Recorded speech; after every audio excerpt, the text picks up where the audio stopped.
Gloria a Jehová nuestro Dios. Bendita es su palabra por toda gracia y en ella el mensaje de cada día. Estamos en el tema: la justicia no es por obra de la ley, es por gracia. Octava parte.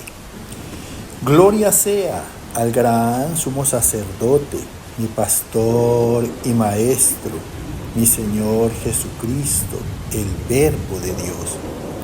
El que quiera hacer la voluntad de Dios, conocerá si la doctrina es de Dios o si yo hablo por mi propia cuenta.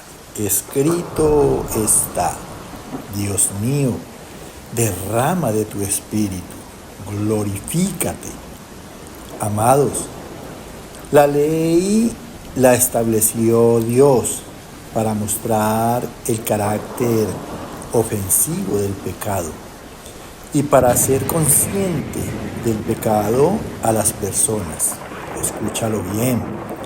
El objetivo de la ley es manifestar la naturaleza o la manera de ser pecaminosa del hombre y la crueldad de tal condición.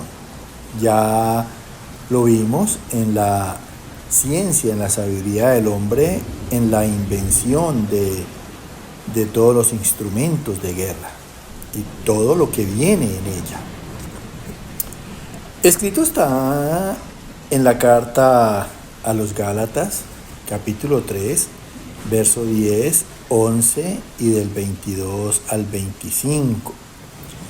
Porque todos los que dependen de las obras de la ley están bajo maldición, pues escrito está: maldito todo aquel que no permaneciere en todas las cosas escritas en el libro de la ley, para hacerlas. Y que por la ley ninguno se justifica para con Dios.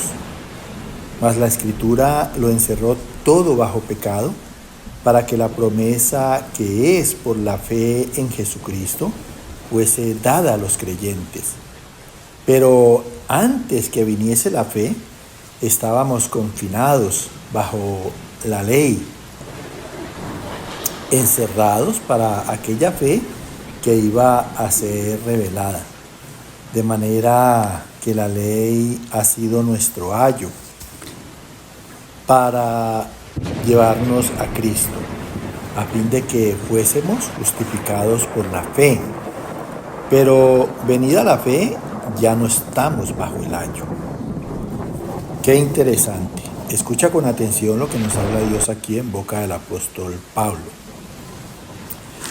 Dice: porque todos los que dependen de las obras de la ley, o sea, los que están sujetos en obediencia a la ley, están bajo maldición. Quiere decir que cada vez que desobedezcan esa ley van a recibir condenación. Pues escrito está: maldito todo aquel que no permaneciere en todas las cosas escritas en el libro de la ley. Maldito, cuando la palabra dice maldito, se refiere a una persona de mala intención, perversa. Y cuando es una persona de mala intención, dice cuando no permanece en las cosas escritas en el libro de la ley. Por eso el mundo prácticamente es enemigo de Dios, porque el mundo no quiere escuchar la ley, no se instruye en el Evangelio.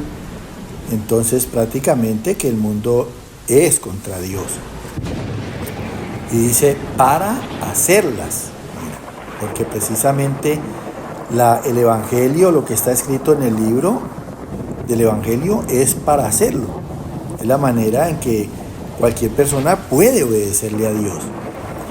Y que por la ley ninguno se justifica para con Dios. Por eso dice la palabra que no hay justo, porque todos tienen la manera de quebrantar la ley. Mas la Escritura lo encerró todo bajo pecado, para que la promesa que es por la fe en Jesucristo fuese dada a los creyentes. ¿Cuál es la fe? ¿Cuál es la promesa? La promesa de justicia. Si nadie ha podido ser justo a través de la ley, lógicamente hay una promesa de Dios para que a través de esa promesa seamos justos. Y la promesa es que por la fe en Jesucristo y a través de Cristo, dice, fue dada a los creyentes, porque por la fe hay que oír y hacer. Y de esa manera pues vamos a ser justificados, porque Dios es justo y su palabra es justa, su palabra es recta, su palabra es verdad. Mira, y entonces solamente lo van a recibir los creyentes de Dios. Todo el mundo cree en Dios, pero una cosa es creer en Dios, y otra cosa es disponerse a oírlo y a recibir y hacer sus consejos y su dirección a través de la palabra. Dice, pero antes que viniese la fe, estábamos confinados bajo la ley. O sea, por eso en el mundo no hay fe, porque el mundo no tiene en su corazón la palabra de Dios. Y cuando dice que estábamos confinados bajo la ley, la palabra confinados quiere decir que estábamos controlados y limitados por las acciones, por la ley. O sea, la ley no es para que hagamos lo que queramos, no es para que dispongamos nuestras vidas en libertad, a ofender y a maltratar a los demás. No, de ahí que la ley es el conocimiento de los errores, de las equivocaciones, de los malos deseos de la carne. Entonces dice, confinados por la ley, encerrados para aquella fe que iba a ser revelada, o sea, manifestada. Y allí que por eso digo que el mundo no tiene fe, porque la fe en Cristo es revelada. Es para que a través de la palabra entendamos lo que quiere Dios y así mismo nos dispongamos a obedecerlo. De manera que la ley ha sido nuestro ayo. ¿Qué quiere decir ayo? O sea, la ley lo que ha hecho es vigilar a las personas, guardarlas en temor al castigo. Eso es lo que ha hecho la ley, los que verdaderamente quieren ser justos, para llevarnos a Cristo, a fin de que fuésemos justificados por la fe, así como Dios es justo.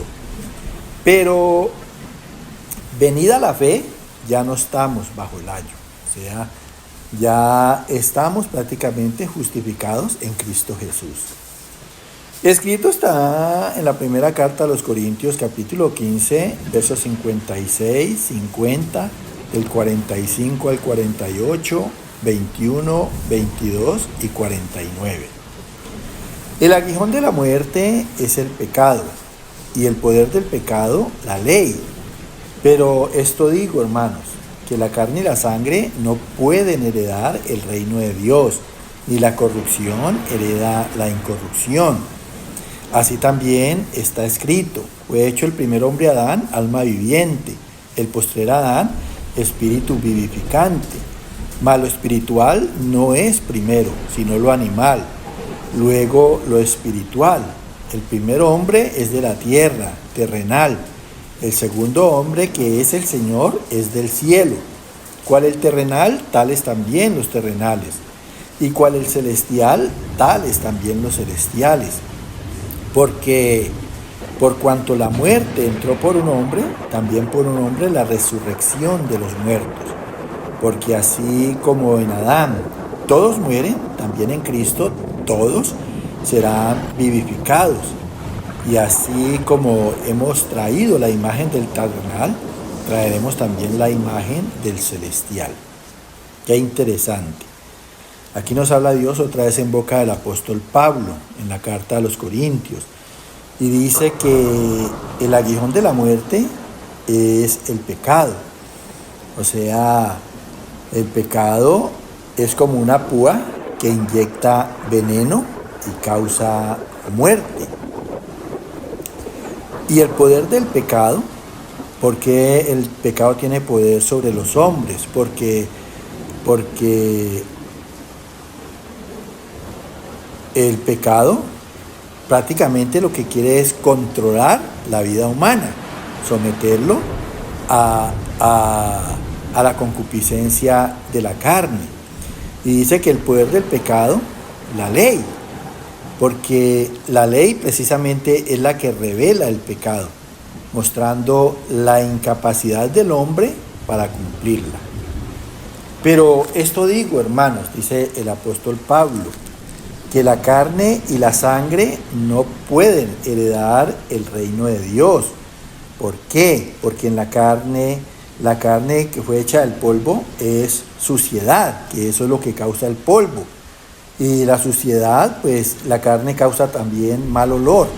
Puede ser el hombre más santo, pero si no se asea va a tener mal aliento, va a tener mal olor en las axilas, va a tener mal olor en los órganos genitales, va a tener mal olor en los pies. Y el día que se muera, pues el olor de la pudrición de la carne nadie se lo va a aguantar. O sea que la carne por naturaleza es inmundicia. Y la inmundicia en término espiritual quiere decir inmoralidad. Así que la sangre es inmoral, la carne. Por eso dice que no pueden heredar el reino de Dios. Ni la corrupción hereda la incorrupción, ni la corrupción de la carne puede heredar la incorrupción de Dios. Dios es incorrupto, Él es santo, puro. Así también está escrito, fue hecho el primer hombre Adán, alma viviente. O sea, cuando Dios dice que Adán es alma viviente, quiere decir que las obras que el hombre haga aquí en la tierra seguirán eternamente. Por eso Dios, después de la muerte, va a obrar juicio, porque esas obras hay que mejorar antes de la muerte, hay que corregirlas, porque si la persona no la corrige, esas obras van a seguir con el espíritu, y ahí es donde Dios va a tomar juicio después de la muerte. El postrer Adán es espíritu vivificante, o sea, el postrer Adán es el Señor Jesucristo, y es espíritu porque la palabra dice que ella es espíritu y además es viva, o sea que vivifica. Mas lo espiritual no es primero. Escucha bien que esto es importante. Dice, mas lo espiritual no es primero, sino lo animal. De allí que el hombre desde el principio haya quedado irracional, esclavo del pecado. Unas veces obra por el espíritu, otras veces obra en los malos deseos de la carne, cuando ha cometido pecado y ha sido esclavo del pecado. O sea que el hombre está entre el bien y el mal. Luego de lo animal, dice lo espiritual, o sea, una formación espiritual en Cristo, que es lo que verdaderamente le vale a Dios, porque Él es espíritu. El primer hombre es de la tierra, terrenal, que quiere decir fue influenciado por la misma naturaleza, porque todo fue creado del polvo. El segundo hombre, que es el Señor, es del cielo. ¿Cuál el terrenal? Todos, también los terrenales, porque todo el mundo hemos sido descendencia de Adán y Eva. De allí que la palabra diga que Eva es la madre de todos los vivientes. ¿Y cuál el celestial?